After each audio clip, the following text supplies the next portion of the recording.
지금 7개밖에 없지만 굉장히 밀도 있는 판례들이고, 어떻게 우연인지 모르겠는데 연계된 판례도 있고, 그 중에서 이제 제가 새롭게 깨달은 부분도 있어서 너무 저한테는 개인적으로 의미 있었던 시간이었습니다. 그래서 이제 1번은 상속법 관련해서의 그 전면적 쟁점은 아니지만, 여기서 이제 이거부터 시작을 해서 뒤에 판례들이 연결되는 판례들이 있습니다. 그래서 한번 시작을 해보겠습니다. 주식을 공동 상속받은 자가 단독으로 회사의 명의에서 절차 이행 내지 주주권 확인을 청구하는 사건입니다. 넘겨보시면 이제 밑줄 위주로 보시면 될 것 같습니다. 주식은 주식회사의 주주 지위를 표창하는 것으로서 금전 채권과 같은 가분 채권이 아니므로 공동 상속하는 경우 법정 상속분에 따라 당연히 분할하여 귀속하는 것이 아니라 공동 상속인들이 이를 중공유하는 법률 관계를 형성하게 된다라고 하면서, 금전 채권은 가분 채권이니까 그냥 바로 상속이 되는데, 주식은 공유 또는 중공유라고도 하는데요. 그 두 개의 차이점이 뭔지는 뒤에 말씀드리겠습니다. 그래서 바로 이렇게 금전채권 같이 바로 상속되는 것이 아니라 중공유하는 법률 관계를 형성하게 된다. 이게 무슨 의미가 있는지 이제 뒤로 가서 더 차차 살펴볼 텐데요. 밑에 밑줄을 보시면, 공유주식에 관하여 공유상태 명의개설을 청구하는 행위가 상법 333조 2항에서 정한 주주의 권리 행사에 해당한다고 할 수는 없다. 그 청구를 위해 반드시 1인의 권리 행사자가 정해져야 한다 볼 수는 없다. 그리고 그 다음에 명의개설을 희망하는 일부 공유자들의 의사만으로 회사에 대해 공유상태 명의개설을 청구할 수는 없다. 넘어가시면, 주식을 공유하는 자들 중 일부가 명의개설 원하지 않는 등으로 공유상태 명의개설을 청구할 수 없는 경우에는 주식을 공유하는 수인 중 일부가 단독으로 회사를 상대로 주주권 확인을 구할 이익은 있다. 이 판례가 상법 그쪽이 굉장히 많은 거라 사실은 주식은 중공유다라고 결론만 하고 넘어갈 수도 있는데요. 근데 그러기에는 쟁점이 좀 그냥 넘어가기에는 아쉬운 쟁점들이 많아서 제가 조금 더 한번 살펴보았습니다. 그 4페이지로 넘어가시면요, 박스를 보시면 쟁점을 4개로 볼 수가 있습니다. 상속받은 주식은 이게 3명이 상속인입니다. 그리고 한 명 망인이 사망해서 그 3명한테 자동으로 이렇게 이제 주식이 상속이 됐어요. 3분의 1씩 상속이 됐죠. 그랬을 때 상속받은 주식 원고가 이제 피고 2명이 전처의 자식이고 원고가 후처의 자식입니다. 그래서 아마 당연히 이제 사이가 안 좋을 텐데, 그 원고들 2명이 공동으로 회사를 경영하는 상황이었습니다. 그랬을 때 쟁점 1번, 상속받은 주식, 원고가 피고한테 하는 소리겠죠. 상속받은 주식은 내 3분의 1로 자동 분할된다. 그러니까 달라라고 했는데, 여기 대법원은 이렇게 말했습니다. 예금이나 대여금 같은 가분 채권은 사람이 죽는 순간 법정 상속분대로 자동으로 쪼개져서 각자 몫이 되지만, 주식은 다르다. 단순한 돈이 아니라 주주라는 지위를 표현하는 권리이기 때문이다. 따라서 자녀 셋이 49% 지분을 함께 상속하면, 이게 피상속인의 지분이 49%였습니다. 각자 16.3%씩 단독으로 가진 상태가 되는 것이 아니고 49%를 한 덩어리를 셋이서 함께 가진 중공유 상태가 된다는 것이 판례입니다. 상속재산 분할이 끝나지 않았어도, 명의개서가 안 되어 있어도 결론은 같습니다. 그랬을 때 다음 2번으로 넘어갔을 때 쟁점은요, 그러면 공유로 등록해달라는 청구 자체는 어떻게 해야 하는가? 원래 상법 333조 2항에 따르면 주식이 여러 사람의 공유라면 누구 한 사람을 권리행사자로 정해야 한다고 규정하고 있습니다. 근데 이제 회사 입장에서는 형제 셋이 의결권 행사 등에 각각 의견을 내면 곤란하기 때문인데요.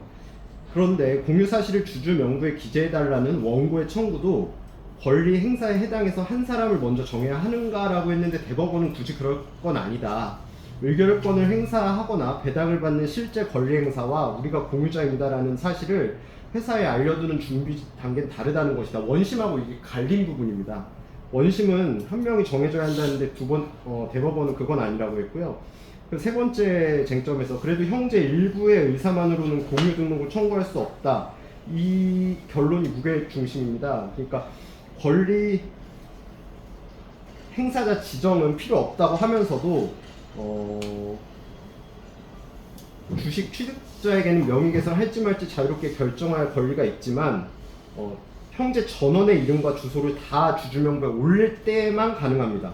그래서 등록을 원하지 않는 피고 2명이 강제로 명부에 올라가게 할 수는 없다라는 것이 이번 대법원 판례의 핵심입니다. 그래서 피고 2와 3이 등록을 안 한다고 명백히 거부를 했습니다. 따라서 원고 혼자 형제 셋 모두를 위한 공유 등록을 청구할 수는 없다는 게 이 판례 명의 개설할 수 없다라는 거에 대한 결론이고요. 원심이 권리 행사자 지정이 없어서 안 된다고 한 이유는 틀렸다고 대법원이 말했고, 공유 등록 청구를 기각한다는 건 원심도 그렇게 얘기했습니다. 그건 옳다라고 했고요. 그러면은 원고는 그럼 도대체 뭐냐? 그게 네 번째 쟁점입니다. 내 공유 지분만큼의 주주권 확인은 가능하게 해주겠다. 그러면 원고는 어떤 길도 없는가 하면 그렇진 않습니다. 공유 등록조차 막힌 경우에는 자기 공유 지분만큼의 주주권 확인은 청구할 수 있다, 법원에다가. 다만 다른 형제 몫까지 확인받으려는 것은 남의 권리관계 확인이 되어서 허용되지 않는다. 이게 이제 이 판례의 판시 내용입니다. 이게 굉장히 복잡한 내용이고, 이거를 설명해 주신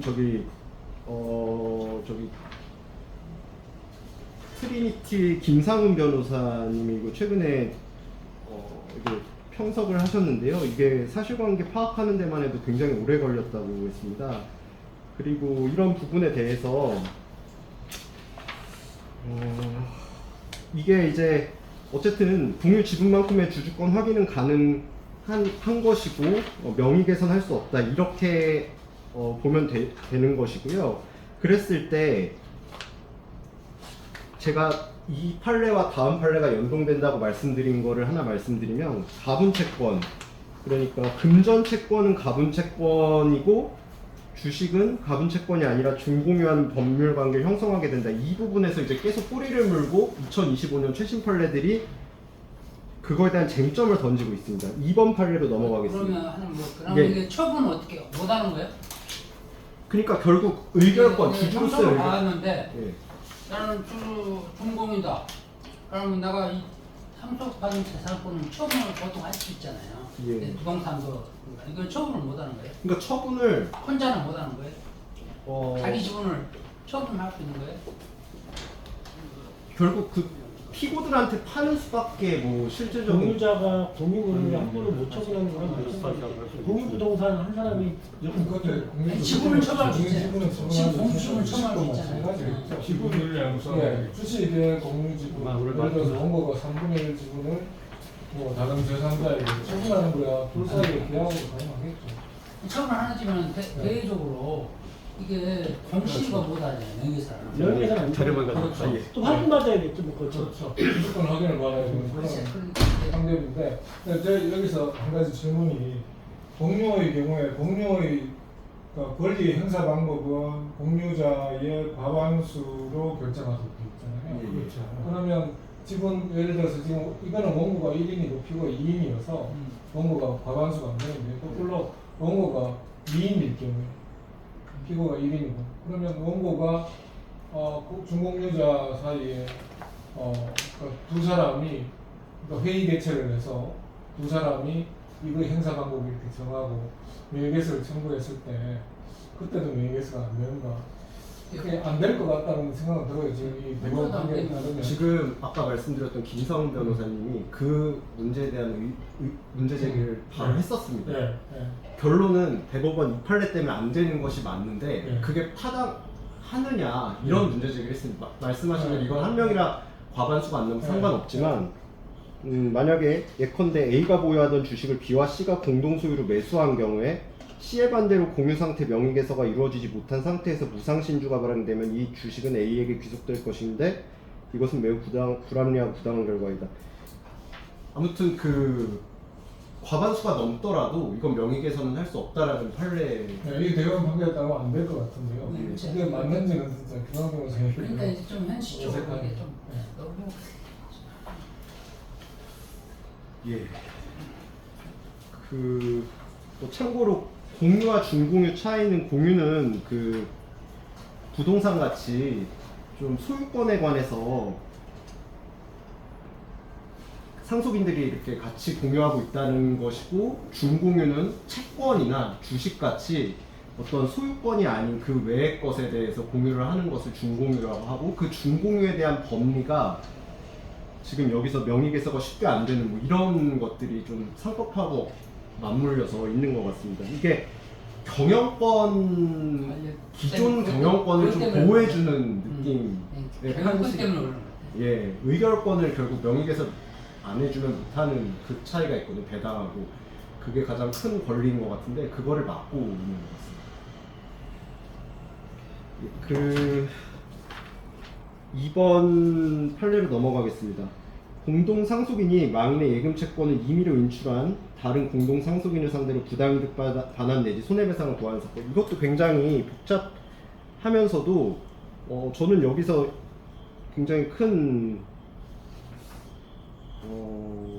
제가 더 공부해야 될 부분이 많구나라는 생각을 너무 많이 했던 판례였습니다. 8페이지를 보시면 그림으로 좀 설명을 드렸습니다. 망인이 19년 5월에 사망했습니다.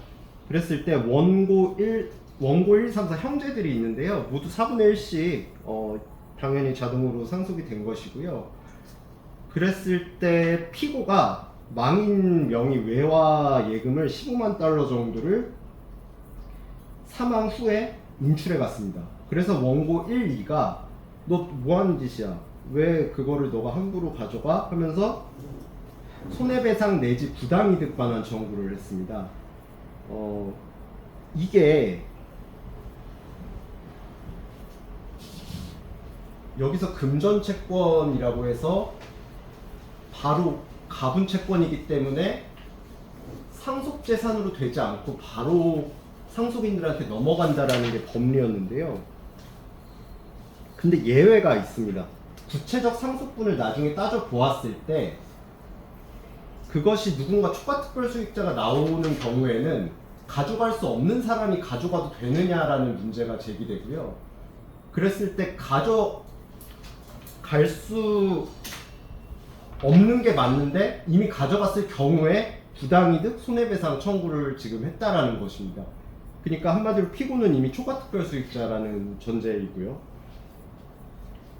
그랬을 때 이게 예외적으로 가분채권, 금전채권은 가분채권이어서 상속이 되는 재산이 아니라고 했던 거에 예외 판시가 이렇게 돼 있는 겁니다. 대법원은 그 8페이지 밑에 밑줄 친 부분입니다. 대법원은 원고들과 피고를 포함한 공동상속인들 사이에 초과특별수익자가 존재하여 이 사건 미화에 관한 예금채권이 상속 분할, 재산 분할의 대상이 될 수 있다고 볼 여지가 상당하다. 이 사건 소는 원고들이 상속권을 침해하였음을 이유로 부당이득 반환 또는 불법행위에 의한 손해배상으로서 이 사건 미화 중에 원고들의 법정 상속분, 구체적이 아닌 법정 상속분에 해당하는 돈의 반환을 구하는 것으로서 상속회복 청구의 해당한다. 피고는 상속회복 청구의 상대방이 되는 참칭 상속인에 대해 해당한다고 보아 원심을 파기한 소인데 이게 갑자기 무슨 말인가라고 저는 떠올라졌는데요. 다음 페이지로 가시면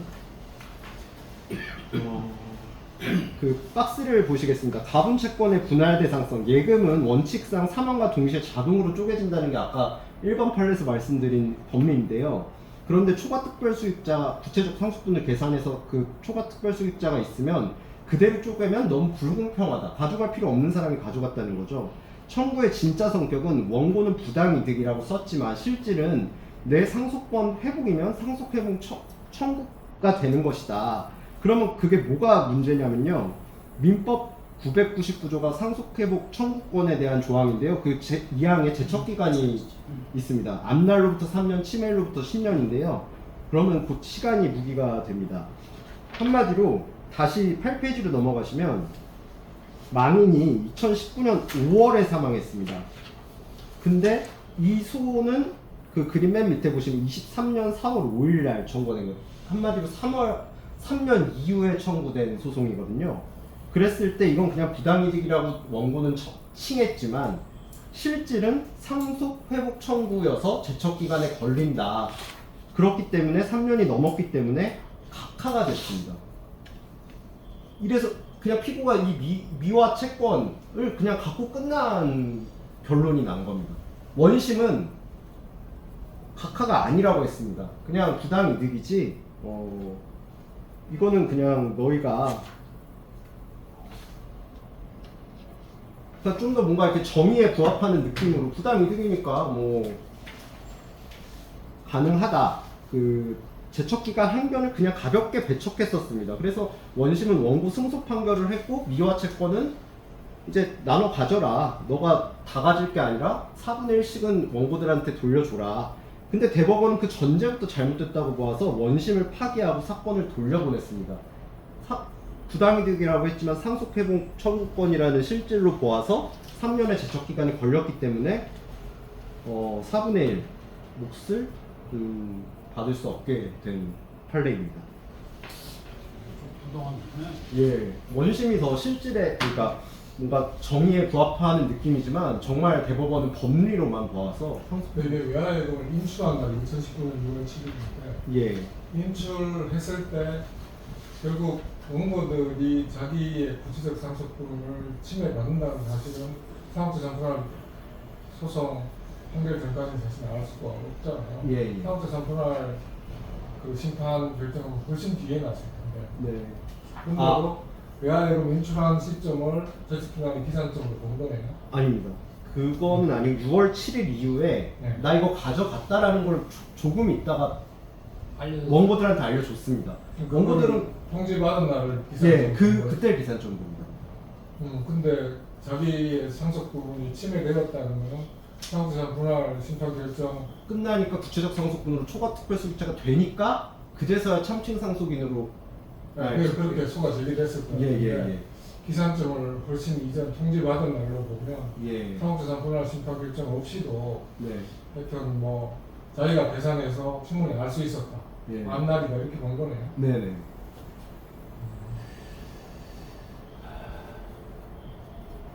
훨씬 빨리 해야 될 것 같은데. 네. 상속해보죠. 회복 청구권도 무슨 유류분처럼 되게 예. 일반인들이 예. 분들만도 그렇고 상속자 전부나 심판 결정이 나야 자기의 상속권이 침해되었다는 사실을 알았다 이렇게 계산하는 예. 건데. 아니 이 사건에서 상속재산 분할 심판은 안 거쳤나요? 재산분할 이 사건은 부당이득 반환 손해배상을 구하는 사건인데 상속재산 분할 심판을 했는지 안 했는지 안 했을 수도 있겠네요. 안 했을 것 같은데요? 안 했을 수도 안 있겠네요. 했다면은 이 대법원 판례가 맞죠. 나는 이 결론이 옳다고 보는데.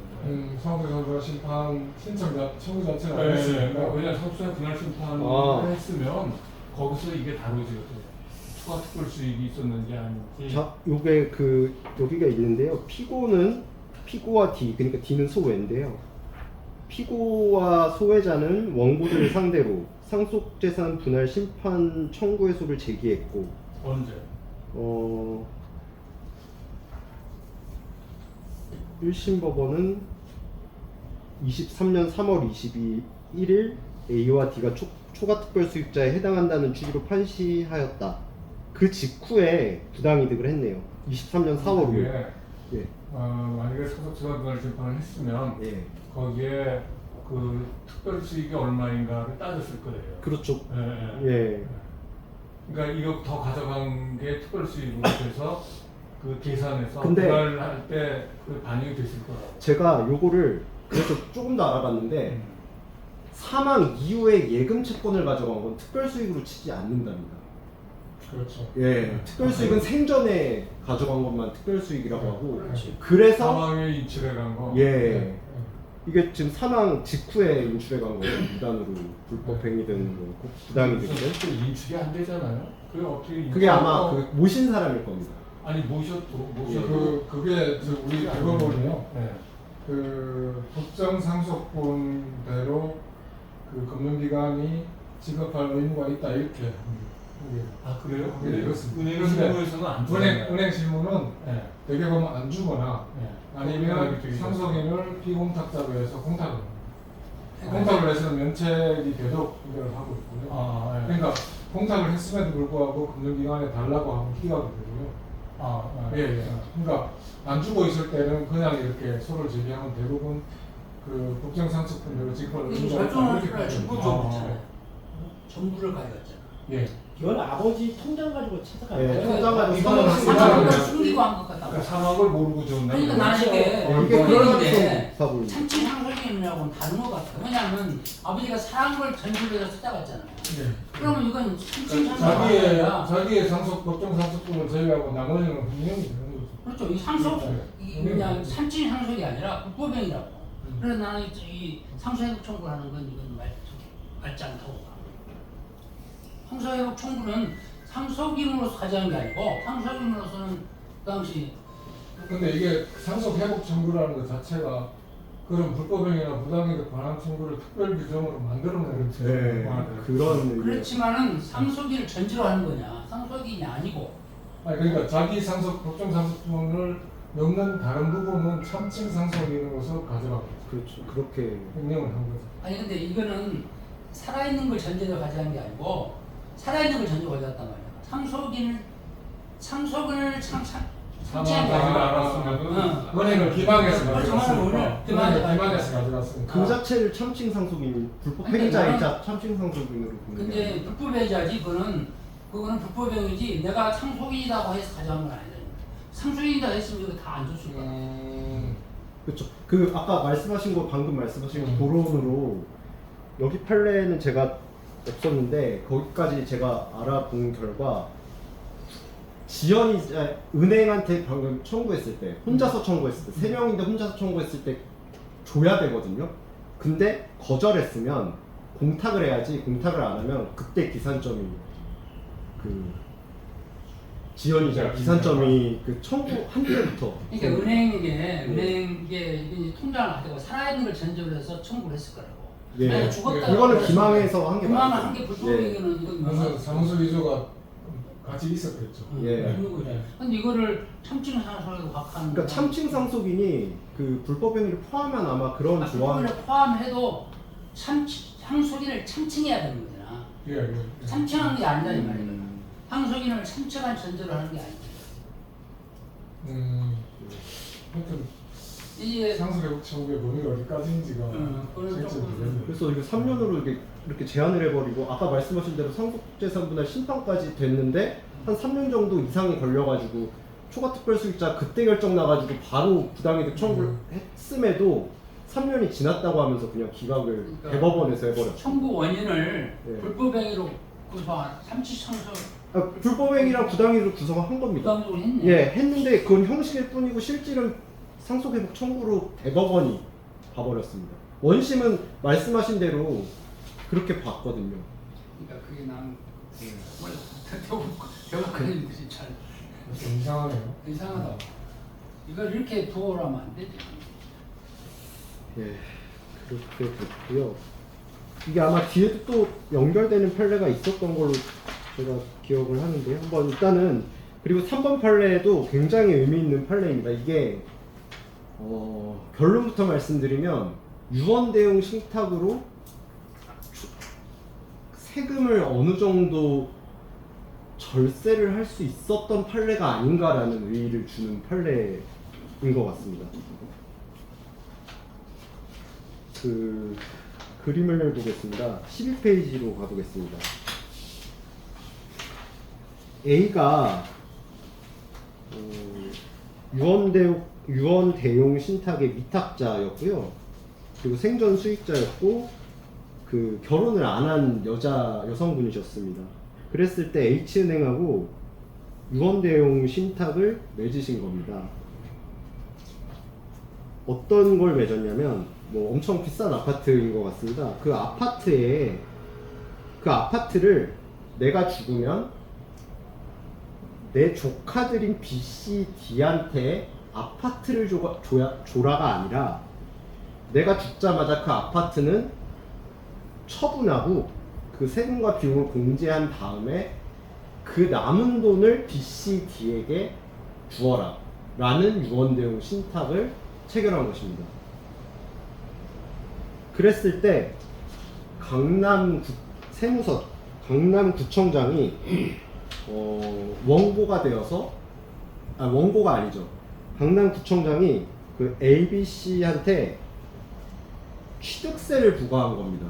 야, 너네가 결국은 이 아파트를 팔아서 그 돈을 가졌으니까 너희가 상속으로 그 아파트 가진 거나 다름이 없어. 취득세를 안 내려고 그럴 순 없잖아 하면서 했는데 받은 조카 중에 한 명이 아니야, 우리는 돈을 받았지 그 아파트를 받은 것이 아니야 하면서 취소 소송을 제기한 사안입니다. 그랬을 때 11페이지 위로 갔을 때 밑줄을 보겠습니다. 수익권의 내용이 신탁재산의 처분대금 등과 같은 금전의 지급을 청구할 수 있는 권리에 불과하다면 수익자가 위탁자의 사망으로 신탁재산인 부동산 자체를 사실상 이전받았다고 볼 수 없을 뿐만 아니라 신탁재산의 대내외적 소유권자인 수탁자에게 해당 부동산에 관한 소유권 이전 등기를 청구할 권리를 가진다고도 할 수 없어 수익자는 신탁재산인 부동산을 취득하였다고 볼 수가 없다. 한마디로 H은행이 수탁자고 A가 사망하자마자 그 은행이 그 아파트를 갖게 된 것입니다. 그리고 그 상황에서 처분을 했고 세금도 그 공제를 한 것은 은행입니다. 그랬을 때 남은 돈이 뭐 10억에서 세금 떼고 뭐 6억이 남았다. 그러면 6억을 3명한테 2억씩 나눠준 건데 그래도 어쨌든 취득세를 내야지 하고서 강남구청장이 취득세를 부과했지만 그건 아니다. 얘네는 집을 가진 게 아니다. 라고 하면서 인용을 하고 그 취득세는 그래서 아무도 낸 사람이 없게 되는 것으로 끝난 사안입니다. 그런 거 맞는 것 같은데. 예. 그래서 이거를 그 김상훈 변호사님이 이렇게 얘기하더라고요. 요즘 은행이 이거를 조용하게 광고를 한다고 합니다. 왜냐하면 대놓고 광고를 하면 규제가 들어올 것이기 때문에. 지금 유언대용 신탁이 굉장히 그 절세의 그런 방안으로 어떻게든 해보고자 하는 그런 시도들이 있는데 당국에서 그거가 진짜 절세가 많이 된다 그러면은 뭔가 막는 추세로 이렇게 그 되는 모양입니다. 그랬을 때 이렇게 지금 이런 취득세를 부과받지 않고 돈만 가져갔을 경우에 이게 절세가 어느 정도 되는지는 저도 계산을 해보진 않았는데요. 취득세를 아무도 안 냈다라는 것이 지금 이제 이것의 의의가 되는 것 같습니다. 처분대금에 대한 상속세는 냈을 거 아니에요? 예, 그건 냈습니다. 예, 예. 해야 그게 맞아. 예. 그게 이제 그러면 좀 차이점은 부동산으로 하게 되면 전체 재산에 대해서 세금이 되고 이제 처분되고만 하게 되면 나눠서 이제 상속세를 이렇게 좀 절세는 되겠지. 지금 한대로 하면 지금 상속세대로 하면 그걸 이제 그걸 지금 그 잘못됐다고 해서 지금 개정하려고 하는 거 있잖아요. 뭐냐 뭐라고 찍었고 그 상속인별로 세금을 내야 된다. 유산취득으로 바뀌면 똑같을 것 같아요. 근데 그 유산취득이 아니면 이게 절세가 되겠지. 아니 이게 그 우리 하는 그 박예준 사건하고는 어떻게 다른가요? 이게 근데 유언대용 신탁이라 저희 거랑은 또 이제 우리는 관리신탁. 예. 그리고 박예준이 이용한 것도 다 관리신탁을 이용해서 했어요. 예. 근데 그거는 대법원까지 전부 취득세 부과하는 게 그렇죠. 맞다 이렇게 판결이 났잖아요. 예. 그거는 아마 누군가 넘어간 게 없어서 관리신탁이라 넘어간 적이 없어서 그런 게 아닐까 싶습니다. 그래서 이거는 수탁자가 은행으로 넘어갔다고 본 거거든요. 사망하자마자. 근데 어찌됐건 이거 대법원 판결, 예. 이게 대법원 판결. 예, 대법원 판결입니다. 이게 다 원문이 있으니까 그래서 취득세는 그래서 저 부과한 게 취소돼 버렸나요? 예, 취소됐습니다. 아니 강남세는 처분하면 그 사람한테 취득세 받으면 되잖아요. 왜 두 번씩 받았고 강남사무소 이상 받고 그렇긴 그렇지. 한데 이건- 우리 세법이 무조건 등기부가 무조건 취득세를 부과하는데 그러니까 그게 안 넘어가거든요. 그게 안 넘어. 아니 이게 좀 저기한테 넘어갔잖아요, 은행. 은행이 넘어갈 그때는 거는 신탁이니까 취득세 안 내고요. 그렇죠. 거기서 그럼 돌아가 거기 넘어갈 때는 하면 되는 거죠. 처분해서 이제 취득한 이렇게 되면 실제로 처분해도 취득세 내고 아, 너는 상속이가 취득세 내고 누구한테 날수인이 나타나면 그 사람한테 부과한다는 얘기죠. 당연하죠. 당연히 올 수 있습니다. 이건 예, 그리고 이제 네 번째 판례로 넘어가겠습니다. 이 세 개, 지금까지 앞에 한 세 개 판례가 굉장히 이제 핵심적인 판례들이었고요. 그 뒤에 네 개가 더 있는데, 근데 이 네 개도 앞에 판례랑 연동된 것들이 또 있습니다. 그래서 예, 굉장히 공부가 많이 되었습니다, 개인적으로. 마류 가사 비송 사건의 항고심에서 한 반대 청구의 적법 여부 및 구체적 상속분 산정 방법이 문제가 된 사건이라고 합니다. 네, 바로 박스를 보시겠습니다. 망인이 사망하면서 청구인들과 상대방 사이에 상속재산이 공유 상태로 남았습니다. 청구인들 중 한 명은 자기가 분할 전 재산세와 2020년도 종합부동산세를 다 냈다고 주장하면서 이건 상속비용이니 분할에 반영해달라고 한 본심판을 청구했고 기여분도 함께 바쳤습니다.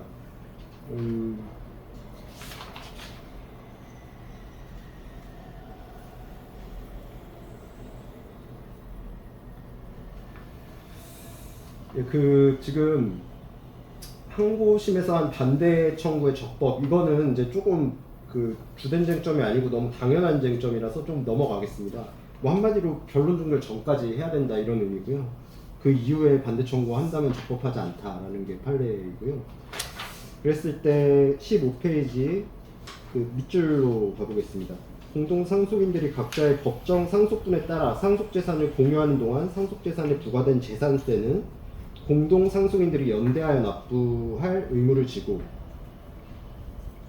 그중 1인이 이 재산세를 납부함으로써 공동 면책을 얻었다면 당연히 다른 상속인들을 상대로 각자의 법정 상속분에 따라 구성할 수 있다. 여기서 핵심은 법정 상속분입니다. 그리고 이제 밑에 보면 그 상속재산을 재산세를 납부한 공동 상속인의 단독 소유로 하는 내용의 상속분할 재산이 이루어졌다고 해도 여전히 다른 공동 상속인들을 상대로 구상할 수 있다라는 것입니다. 이 결정은 구상 비율을 법정 상속분으로 명시하는 판례입니다. 그러나 구체적 상속분으로 구상해야 형평에 맞는다는 견해가 있습니다. 실무 자문에서는 일단 법정 상속분 기준을 구상을 베이스로 하되 구체적 상속분과의 불일치 가능성을 의뢰인에게 미리 말할 필요가 있다고 보여지는 판례입니다. 그러니까 미리 다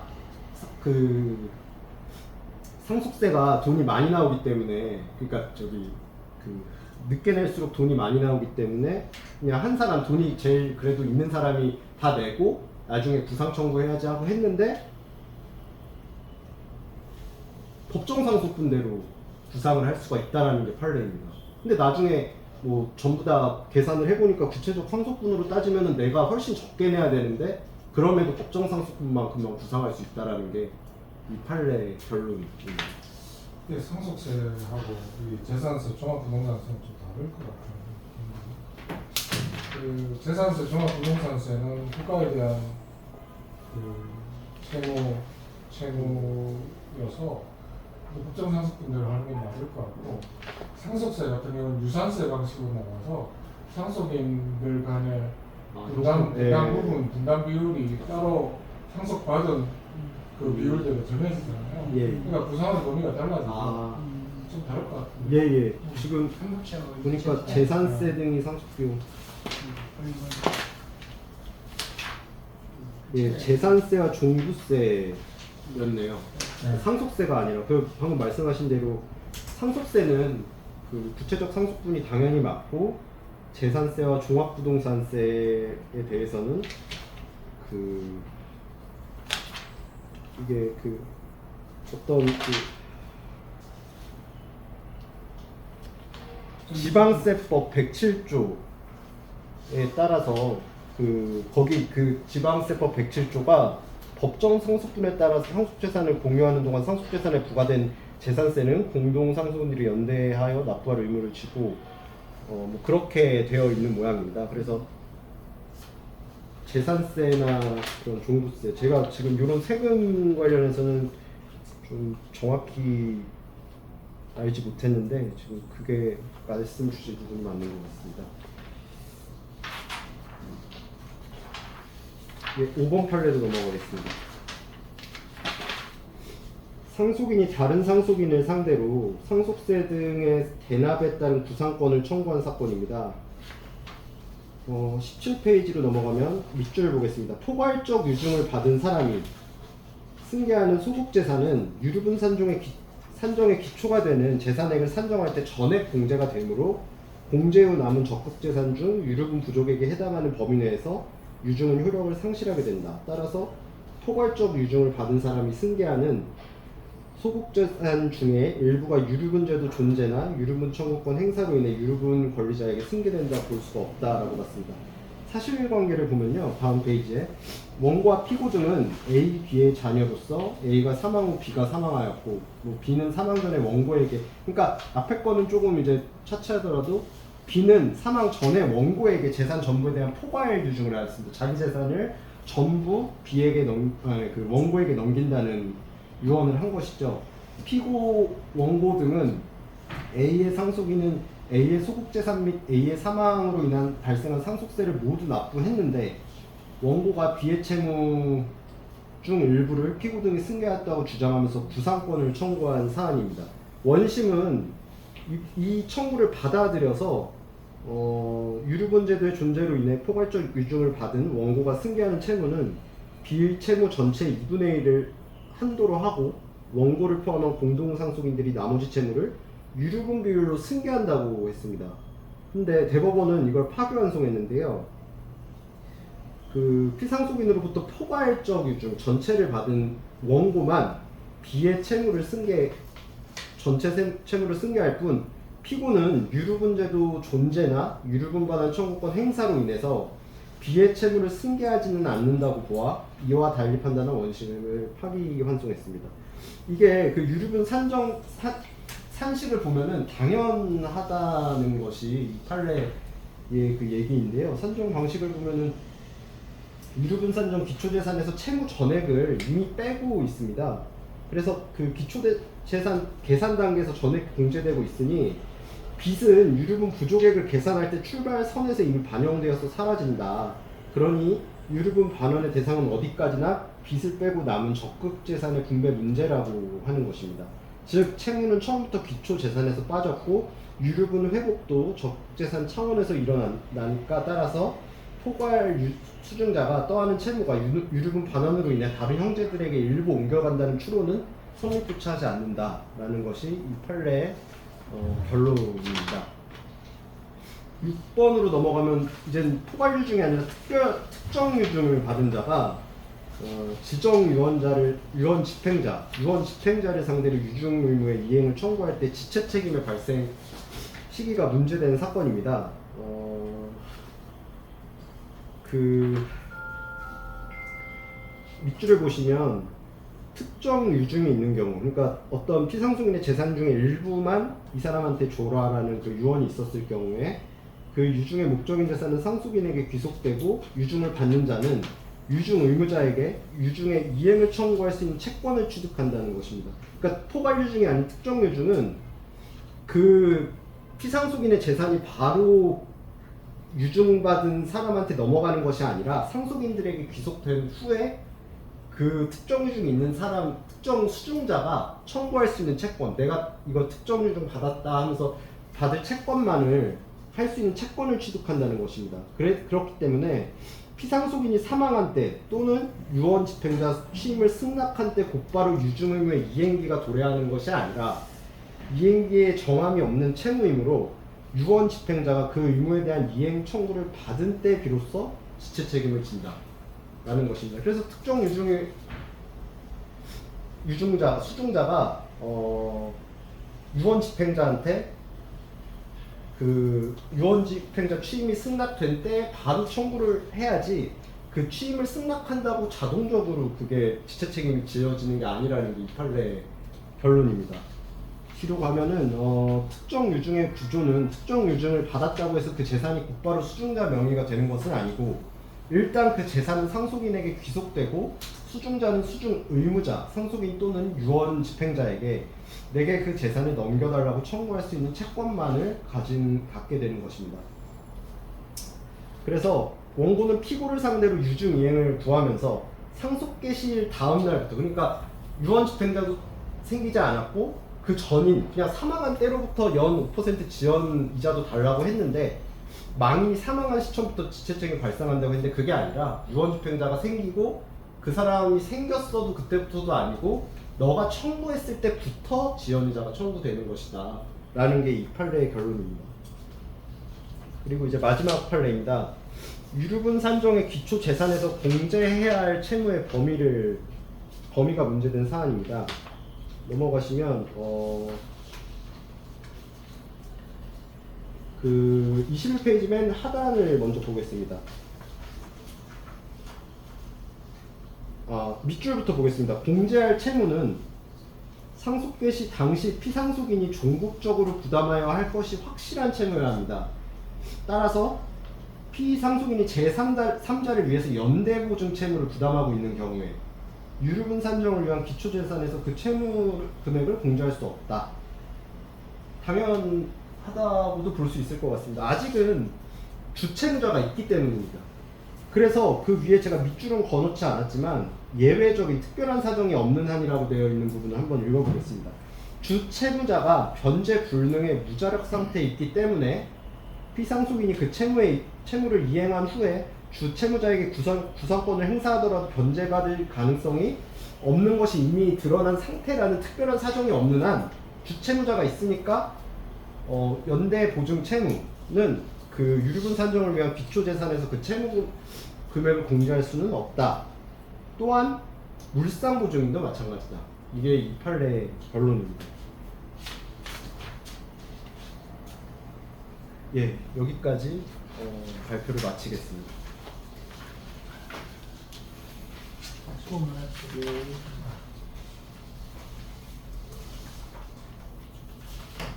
그 18페이지에 아래에서 세무자 이거 유류분 산정할 때 예, 즉 채무는 처음부터 기초재산 계산에서 예, 공제가 되었다는 얘기죠? 빠졌다는 얘기가 예.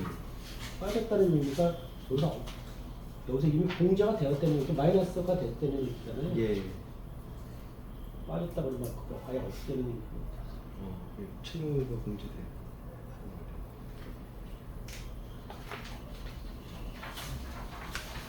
그래서 이게 어떻게 보면 대법원 판례가 2025년에 이렇게 한꺼번에 나온 게 좀 연관된 쟁점들끼리 좀 이렇게 나온 게 아무래도 전혀 전 잘 모르겠지만 이렇게 같이 논의해 볼 법한 판례들을 좀 골라서 이렇게 나온 것인가 하는 생각도 했었습니다. 아까 상속개혁정도 퇴직기간 그 판결 이런 게 있으니까 상속재산 분할 청구가 있다 하더라도 빨리 상속개혁 청구를 해야 되겠네요. 그러니까 자기가 통지받은 날부터 기사했잖아요. 예. 근데 그걸 당사자가 이제 왜 저한테 모르잖아요. 뭐 이렇게 빼가든다 뜨는지 알 수가 없으니까. 아니 그러니까 빼갔다고 통지받은 날로부터 기사됐다고 하니까 그게 상속재산 분할 심판에서 나왔을 거니까. 그러니까 빼갔다는 사실을 알게 되면 바로 상속개혁 청구를 해야 되겠네요. 예, 일단 하고 봐야 되는 게 지금 판례. 원래 상속적 정리 해놓기는 해놔야 돼. 내가 이제 네. 혹시 모르니까 네. 해놓긴 해야 되는데 네. 그거는 기술적인 문제고 이거는 조금 몰라. 내가 좀 모르는 게 있는지 모르겠는데 네. 조금 뭐 대법관이라고 다 100% 옳은 건 아니야. 그것도 간과할 수 있어. 이쪽에서 그 불법행위를 이유로 해서 손배 청구는 하기 어렵지 않습니까? 기망의 상대방은 은행인데 예. 그리고 이 피해 본 거는 간접적인 피해 효과일 뿐이지 직접적으로 피해 본 건 아니거든요. 기망 행위로 인해 가지고 그래서 손배로 가기는 어려워가지고 결국은 상습해도 간접적이라고 하더라도 손해는 손해 아닌가? 간접 기망의 상대방은 저 은행이 상대방하고 톡 일치해야 되는 거 아니잖아요. 손해라는 거는 분명 상대방하고 사기로 보면 기방의 상대방이 손해 피해자지만 횡령으로 보면 또 공동상속인 피해자 아닌가요? 그렇게까지 갈 수 있을 거예요. 네. 그렇게 몰고 가기 쉽진 않을 네. 거예요. 이거를 뭐 다음 세미나 언젠가 뭐이 판례만으로 그거는 예를 들어서 내가 우리 둘이 같이 은행에다 공동 예금 해놨는데 네. 은행 속에서 다 빼갔으면은 난 은행 속에 네 속인 건 아니고 너한테 불법 행위가 아니냐 이런 거랑 같은 얘기거든. 네. 그렇게 되면 안 되지. 그건 불법 행위잖아요 나한테도. 은행을 속여서 나한테 손해를 입힌 거잖아요. 은행은 자기 돈 다 뺏긴 돈 준 거밖에 없는 거고. 물론 은행도 내 청구를 또 받아줘야 되면은 손해가 생기겠지만.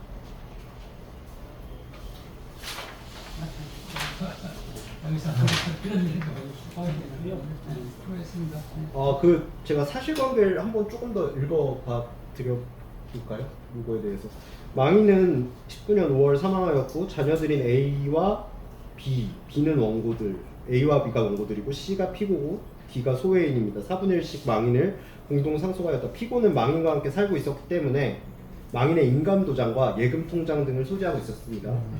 예, 피고는 망인의 사망 신고를 하기 전인 19년 6월 7일 그렇지. 예, 망인 명의 신한은행 예금 그랬을 것 같아. 계좌에 있던 미와 약 16만 달러를 인출하여 자신 명의 신한은행 예금 계좌에 입금했습니다. 피고는 19년 11월 상속세 신고를 하면서 이러한 사실을 원고들과 소외인에게 알렸습니다.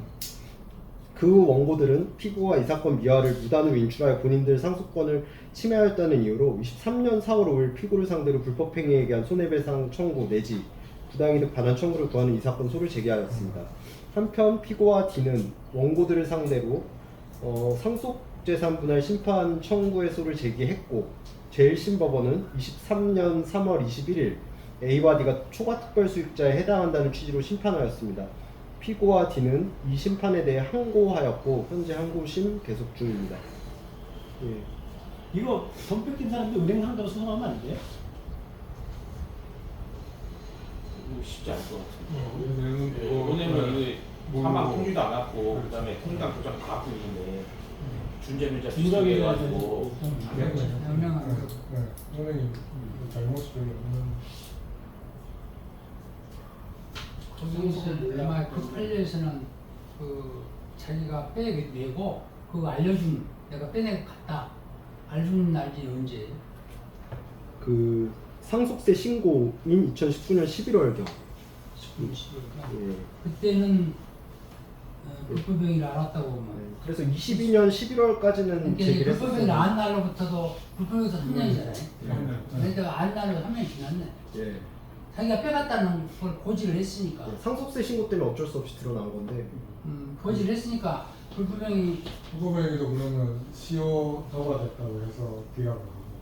그래서 결국은 그렇게 자기가 빼갔다고 하는 걸 고지를 안 하고 그러면 나중에 이제 했다고 그러면 이 원심은 그 인정을 각하를 안 하고 인정을 했었는데요. 원심은 망인의 이 사건 미화에 관한 예금 채권이 상속 개시와 동시에 당연히 법정 상속분에 따라 원고들 및 피고를 비롯한 공동 상속인에게 분할되어 귀속되었음을 전제로 이 사건 미화에 대한 관한 예금 채권이 상속 재산 분할의 대상이라거나 피고를 상속회복 청구권의 상대방이 되는 참칭 상속인이라 볼 수 없다는 이유로 이 사건 소가 제척기간을 도과하여 부적법하다는 피고의 분한전환견을 배척하고 피고는 원고들에게 이 사건 미화 중 원고들의 법정 상속분에 해당하는 돈 및 이에 대한 지연 손해금을 부당이득으로 반환하는 의무가 있다고 판단하였습니다. 그때 바로 상속 다 있다가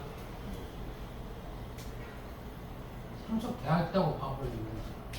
일시는 상속 됐다고 보는 거지 그때. 이인출 시에 이미 상속 사망했으니까.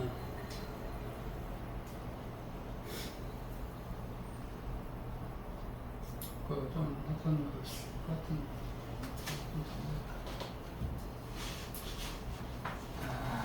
네, 수고하셨고요.